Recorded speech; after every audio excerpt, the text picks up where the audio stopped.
దేవుని ఆరాధించడానికి, దేవుని మహిమపరచడానికి ఈ క్రొత్త సంవత్సరంలో ప్రభుని స్తుతించవలసినటువంటి వారు ఎప్పుడు దేవుని స్తుతించగలరు, ఎప్పుడు దేవుని మహిమపరచగలరు, ఎప్పుడు దేవుని ఆరాధించగలరంటే మనిషి యొక్క జీవితం ఎలా ఉందంట, మానవుడు ఎలా ఉన్నాడంట. 5వ వచనంలో ఏమన్నాడు?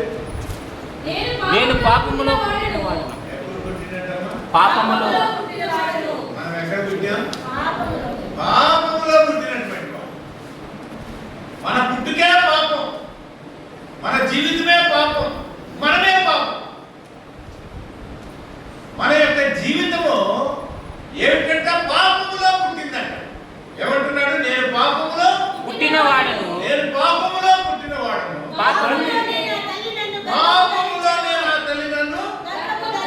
పాపములోనే నా తల్లి గర్భం ధరించింది. పాపములోనే పుట్టినవారు. మరి ఈ పాపములో పుట్టినవారు, ఈ పాపములోనే జన్మించినటువంటి వాడు, పాపములోనే జీవించినటువంటి వాడు పరిశుద్ధుడు అవుతాడా? పరిశుద్ధుడు అవ్వగలడా? పాపము మనల్ని ఏం చేస్తుంది? పాపము మనల్ని, పాపములోనే మనం పుట్టాం, పాపములోనే. ఏమంటున్నాడు? నేను పాపములోనే పుట్టినవాడను, పాపములోనే నా తల్లి గర్భము ధరించును. నీవు అంతరంగంలో సత్యము కోరుచున్నావు.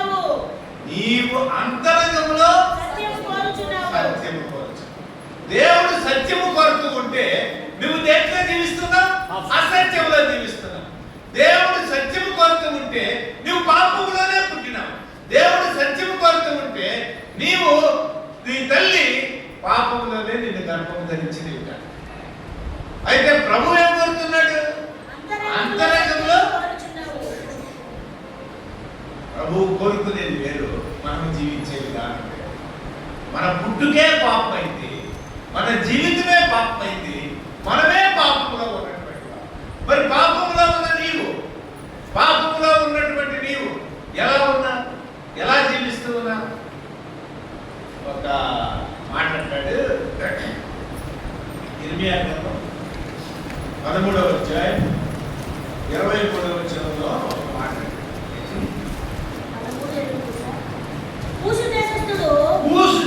తన చర్మమును మార్చుకోగలడా? ఏమండి? తన చర్మమును మార్చుకోగలడా? కూషు దేశస్థుడు అంటే, కూషు దేశస్థుడు అంటే నీగ్రోస్, ఆస్ట్రేలియా, దక్షిణాఫ్రికా వాళ్ళు ఎలా ఉంటారు తెలుసా? నల్లగా. కూషు దేశస్థుడు తన చర్మమును మార్చుకోగలడా? తన చర్మమును మార్చుకోగలడా? చిరుతపులి మార్చుకోగలదా? ఎవరి? ఈ పాపంలో పుట్టినవాడు, పాపంలో జన్మించినటువంటి వాడు, వాడు కూషు దేశస్థుడు. వాడి శరీరమే నల్లగా ఉంటుంది. మరి నల్లగా ఉన్నవాడు తెల్లటిగా అవగలడా? ఇది సాధ్యమా? మరి కూషు దేశస్థుడు తన యొక్క రంగును మార్చుకోగలడా? మరి చిరుతపులి తన యొక్క మచ్చలను మార్చుకోగలదా? వారైనా వారు దాన్ని మార్చుకోగలిగిన ఎడల కీడు చేయటకు, పాపము చేయడానికి అలవాటు పడిపోయిన కీడు చేయుటకు అలవాటు పడిన మీరును మేలు చేయవలపడు. కాబట్టి వారు తన శరీరాన్ని కానీ మార్చుకుంటే, వారు ఆ యొక్క చిరుతపులు తన యొక్క రంగుని కానీ మార్చుకోగలిగితే నీవు కూడా కీడు చేయటం వారిని మేలు చేస్తావు.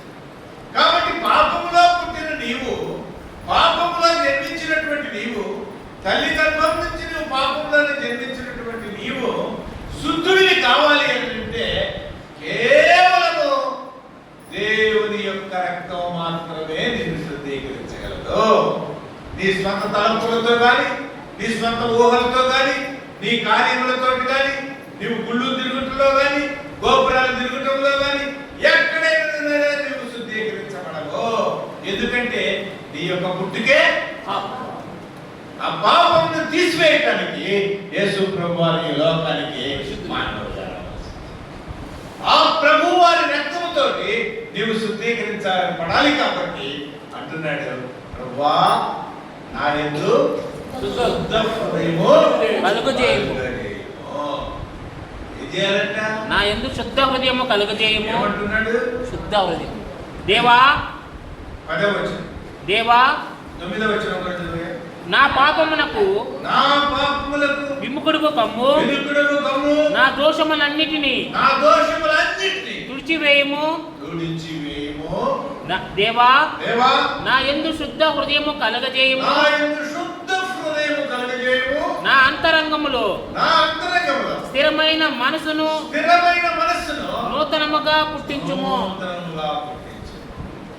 స్థిరమైనటువంటి మనసు నూతనంగా పుట్టాలి. మానవుని యొక్క పాపము శాపము తొలగిపోవాలంటే స్థిరమైన మనసు. మనుషులకు స్థిరమైన మనసు ఉండదు, అస్థిరులుగా ఉంటుంది. స్థిరమైనటువంటి మనసు నూతనంగా పుట్టాలి. ఈ క్రొత్త సంవత్సరంలో నీ యొక్క అస్థిరమైనటువంటి మనసుని నీవు తీసివేసి స్థిరమైనటువంటి మనసుని నూతనంగా పుట్టించుకోవాలని దేవుడు ఈరోజు ప్రభువు నీ దగ్గర నుంచి అడిగేది ఏంటంటే నీ పాపముల నుంచి నీవు విముఖుడవు కావాలి. శుద్ధ హృదయము. శుద్ధ హృదయం ఒకటి, శుద్ధ హృదయం ఒకటి, రెండు ఉన్నాయి. శుద్ధ హృదయం అంటే శుద్ధ. శుద్ధ అంటే ఏంటంటే శుద్ధ. శుద్ధ అంటే శుద్ధ ముద్దురా. శుద్ధ అంటే పరిశుద్ధమైన. శుద్ధ అంటే బాయి చదివేటప్పుడు శుద్ధ వస్తుంది. అది ఎందుకు పనికిరాదు, కట్టడానికి పనికిరాదు, బట్టి పనికిరాదు. చూసారా, మనలో శుద్ధ హృదయం ఉండాలి. శుద్ధకు చాలా డిఫరెన్స్. శుద్ధ హృదయము దేవుడు మనకు ఆ శుద్ధ హృదయం నూతనముగా కలిగేయాలని ప్రభువుని వేడుకోవాలని ఈ యొక్క కొత్త సంవత్సరంలో నూతన స్వభావం మనం కలిగి ఉండాలని, స్థిరమైన మనస్సు నూతనముగా మనం కలిగి ఉండాలని దేవుడు కోరుతున్నాడు. అటువంటి అనుభవం నాకు రావాలని ఏమంటున్నాడు? ప్రభువా శుద్ధ హృదయము కలుగజేయము. నా అంతరంగములో స్థిరమైన మనస్సును నూతనముగా పుట్టించుము. నీ సన్నిధిలో నుండి నన్ను త్రోసివేయకుము. నీ పరిశుద్ధాత్మను తీసివేయకుము. రక్షణ ఆనందము నాకు మరలా పుట్టించుము. ఈరోజు నీవు దేవుని సన్నిధికి వచ్చినటువంటి నీవు, ప్రతి సంవత్సరంలో ప్రవేశించిన నీవు ప్రభువుని వేడుకోవాల్సింది ఏంటంటే, అయ్యా నీ రక్షణానందం నాకు మరలా పుట్టించు. సంపత్తి కలిగినటువంటి మనస్సు నాకు దయచేసి నన్ను దృఢపరచు. నీ రక్షణానందం నాకు మరలా పుట్టించుకో. సమ్మతి గల మనస్సు కలుగజేసి నీవు దృఢంగా ఉండాలని దేవుడు కోరుతుంది. సమ్మతి కలిగినటువంటి మనస్సు. ఈ రోజులలో సమ్మతి కలిగినటువంటి మనస్సు ఎవరికి ఉంటుందా? విచారమైన మనసును కలిగి ఉన్నారు, దుఃఖ మనస్సును కలిగి ఉన్నారు. మనుషులలో సంతోషం అనేది ఉండటం లేదు. సంతుష్టికరమైనటువంటి దైవభక్తి ఉండటం లేదు. సంతుష్టికరమైనటువంటి దైవభక్తి గొప్ప లాభసాధకమై ఉన్నది. సంతుష్టి సహితమైనటువంటి భక్తి నీవు కలిగి ఉండాలని దేవుడు కోరుతున్నాడు. సంతుష్టి సహితమైనటువంటి వాడిగా నీవు ఉండాలని దేవుడు కోరుతున్నాడు. అది మనకు గొప్ప లాభసాధకమై. సంతుష్టి హృదయంలో ఉండటం లేదు. విచారం, దుఃఖము, ఆలోచన ప్రభువునందు స్థిరంగా నా దేవుడు నాకు జయమిస్తాడనేటువంటి నిశ్చయత, విశ్వాసము మనుషులు లేకుండా సొంత తలంపులు, సొంత ఆలోచనలు, సొంత వాటి యందు మనుషులు నింపరగలిగారు. స్వంత తలంపును దావీదు ఏం చేశాడు? స్వంత తలంపున ఏం చేశాడు? దావీదు మనసును తీసుకొని వచ్చాడు. ఏమైందండి? స్వంత తలంపున దావీదు మనసును తీసుకొని వస్తే ఏమైందండి? ఎవరు చనిపోయారు? ఎవరు చనిపోయారు? ఉజ్జా చనిపోయాడు. ఎట్లా చనిపోయాడు? ఏమన్నా దోషం ఉందా? ఉజ్జా దోషం ఏమండి? కొత్త బండి తోలుతున్నాడు, కొత్త కోడలు. చూసారా? బండి కొత్తది, తోలుతూ ఉన్నాడు, కాలు జారింది. ఎందుకు కాలు జారికి ఏమైపోయింది? మనసం పడిపోతుంది, చేయి పెట్టి పడుకోవాలి. అంతే. ఏమైపోయాడు? సొంత తలపున దావీదు మనసు నుంచి వచ్చినప్పుడు ఉజ్జామరణముచే దావీదు హృదయాన్ని దేవుడు కదిలించాడు. నీ యొక్క తలుపు వల్ల ఒకరి యొక్క ప్రాణం వెళ్ళవలసి వస్తుంది. నీ యొక్క ఆలోచన వల్ల, నీ సొంత తలుపు వల్ల ఒకరు ప్రాణం బలి వెళ్ళిపోవలసినటువంటి స్థితి నీ హృదయంలో, నీ జీవితంలో వస్తుంది. కాబట్టి క్రీడ ప్రభు తలుపుతో నీవు జీవించాలని దేవుడు కోరుతాడు. ప్రభు తలుపును మనం కలిగి ఉండాలని దేవుడు కోరుతాడు.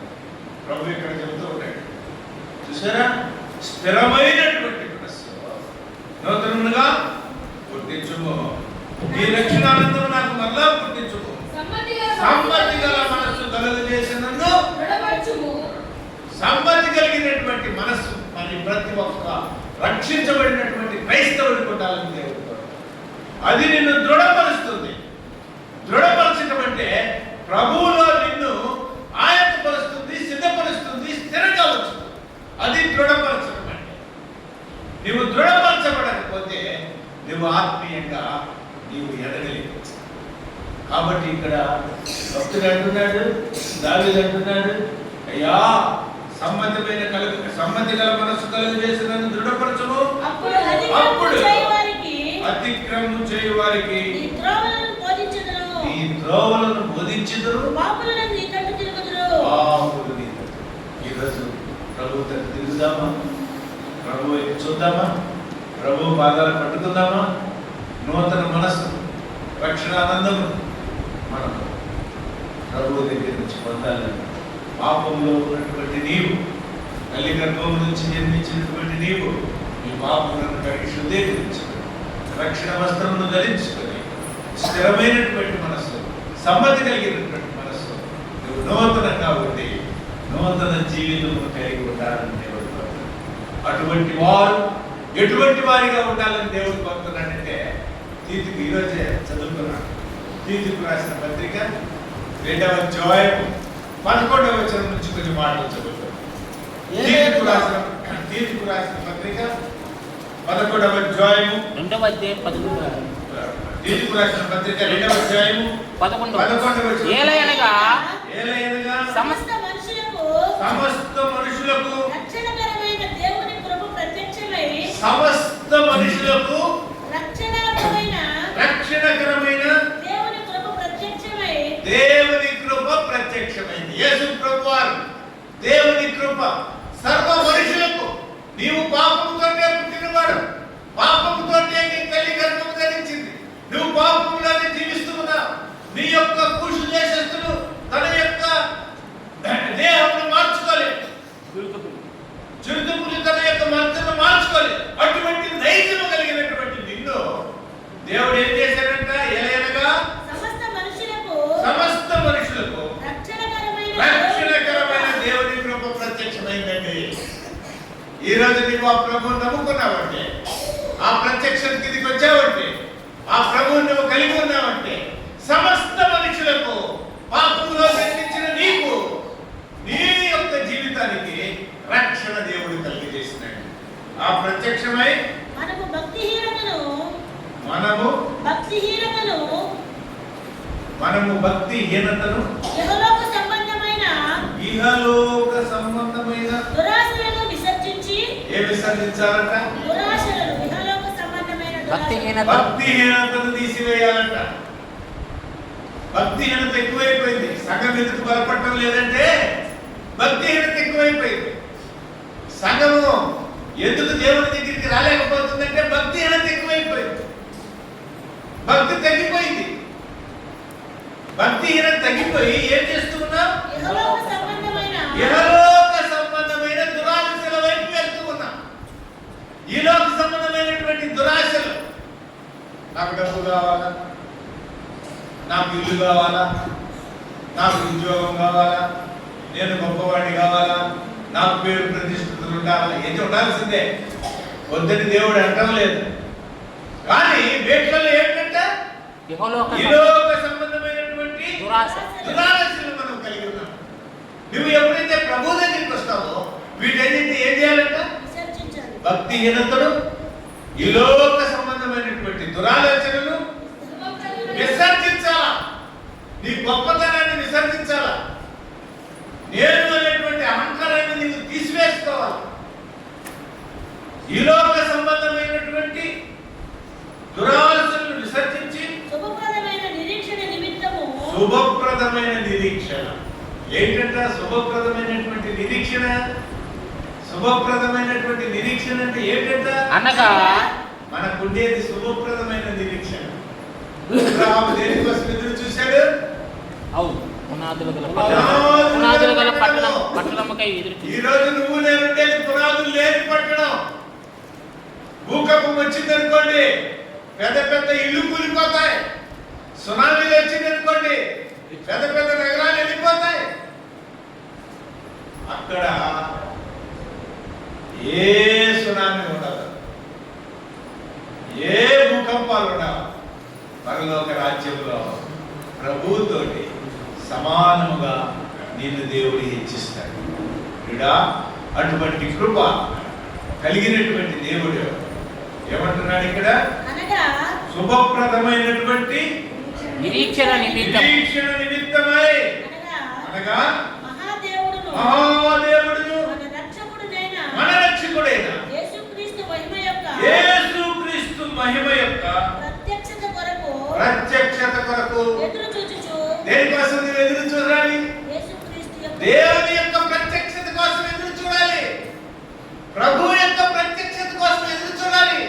ఆ మహిమ గల పట్టణం కోసం ఎదురు చూడాలి. ఆ మహిమ గల రాజ్యం కోసం ఎదురు చూడాలి.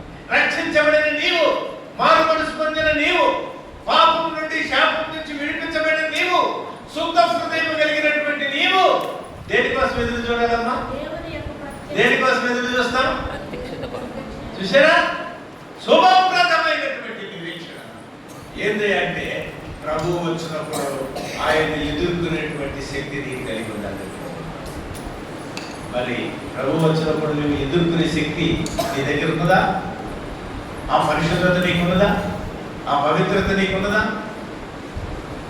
స్థిరమైన మనస్సు నూతనంగా నీవు కలిగి ఉన్నావు? దేనికోసం మనం ఎదురు చూసేవాడి? ఈ లోకములో స్వస్థ బుద్ధితోను ఏంటంటే స్వస్థ బుద్ధి, అదే రక్షణ కలిగిన బుద్ధి, అదే మారు మనసు కలిగిన బుద్ధి, అదే పరిశుద్ధత కలిగిన బుద్ధి. స్వస్థ బుద్ధి ఉండాలి మనిషికి.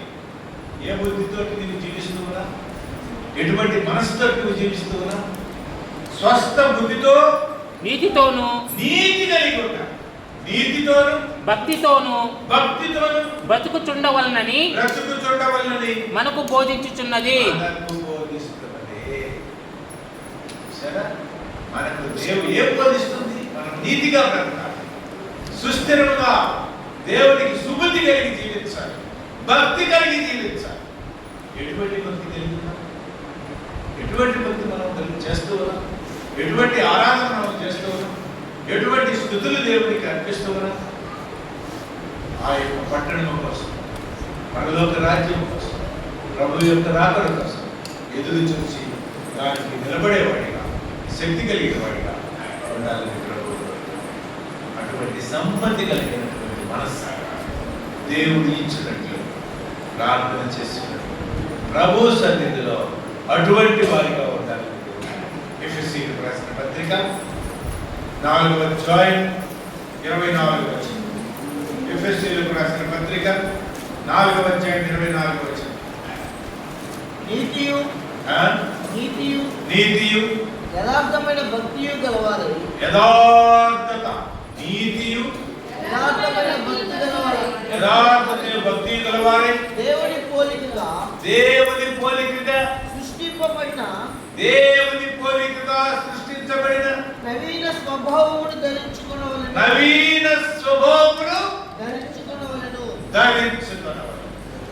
ఈరోజు నీవు దేవుని పోలికగా నవీన స్వభావం కలిగి ఉండి అటువంటి జీవితంలో నీవు కలిగి ఉండాలని దేవుడు కోరుతున్నాడు. ఇంకా చదువయ్యా. మనము ఒకరినొకరు అవయములై ఉన్నాము ఒకరికొకరము అవయములై ఉన్నాము అవయవములై ఉన్నాము. కనుక ఒకరినొకరు ద్వేషించేవారిగా ఉండకూడదు. ఒకరికొకరు మనము అవయములై ఉన్నాము. కనుక మీరు మీరు అబద్ధమాడుట మాని ప్రతివాడును తన పొరుగు వానితో సత్యమే మాట్లాడవలను. ఎన్నిసార్లు అబద్ధాలు చెబుతాం? తమాషా కన్నా లేక భర్తతో అబద్ధం చెబుతాం, భార్యతో అబద్ధం చెబుతాం, పిల్లలతో అబద్ధం చెబుతాం, పొరుగు వారితో అబద్ధం చెబుతాం. నీతి యథార్థత కలిగి నవీన స్వభావం ధరించుకొని క్రీస్తును కోరి నడుచుకోవాలని ఈరోజు ప్రభు మనకు సెలవిస్తాడు. అందుకోసమే ప్రభు తాను సమర్పించుకునే వాడుగా. కాబట్టి ప్రియులారా, ఈ యొక్క 2025వ సంవత్సరం నూతన స్వభావం కలిగి, నూతన జీవితం కలిగి, శుద్ధ హృదయం కలిగి ప్రభు ఎందుకు జీవించాలని ప్రభు మనకి హెచ్చరిక చేస్తున్నాడు. ఈ పాపను ఒప్పుకొని విడిచిపెట్టి ప్రభువుకై జీవించాలని ప్రభు ప్రార్థన చేస్తున్నాను. హృదయంలో పశ్చాత్తాపం, నేను హృదయంలో ఇంకా పాపం ఉంటే దాన్ని ఒప్పుకొని విడిచిపెట్టాను. నూతనంగా ప్రభు దగ్గర మనం పాపంలో పుట్టిన వారు, తల్లి గర్భం నుంచి మనం పాపంలోనే జీవించిన దేవుడు మనకు నూతన మనసు అనుగ్రహించి, ఆయన ప్రత్యక్షత అనుగ్రహించి, ఆయన ప్రభులో మనం వర్తలు చేసిన విధానం ప్రభు కృతజ్ఞతాస్తుతులు చెల్లిస్తాం. ఆ రక్షణ అనుభవంలో నీవు జీవించాలని మన పాపములను మనం ఒప్పుకొని కదా ఆయన నమ్మదగిన వాడు, నీతిమంతుడు గనుక సమస్త దుర్నీతి నుండి మనలను పవిత్రపరచు. ప్రార్థన చేస్తున్నాం. ఎవరైనా ప్రేరేపించబడిన వారు లేచి నిలబడి ప్రార్థన చేయవలసింది.